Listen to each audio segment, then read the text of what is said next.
Magandang umaga, ngayon po ay araw ng Miyerkules, June 18, 2025.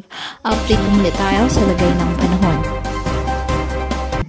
Ayon sa Pag-asa, patuloy po ngayon na minomonitor ang isang low pressure area na nasa loob pa rin ng Philippine Area of Responsibility. At nagpapaulan na po ito, ang trough nito sa ilang bahagi ng ating bansa. Habang easterlies naman nakaka-apekto sa eastern section ng ating bansa.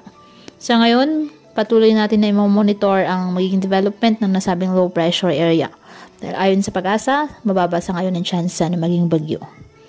Ngayong araw, dulot ng low pressure area, asahan ng maulap na kalangitan na may kalat-kalat na pag-ulan at thunderstorm sa Metro Manila, Calabarzon, Bicol Region, Oriental Mindoro, Marinduque, Romblon, Zambales, Bataan, Pampanga at Bulacan.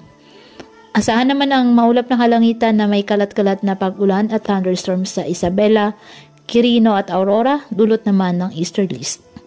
Ang nalalabing bahagi ng Luzon, apektado po ng mga localized thunderstorms, habang ang Visayas at Mindanao, apektado ng easterlies, kaya asahan pa rin po ang bahagyang maulap hanggang sa maulap na kalangitan with isolated rain showers or thunderstorms.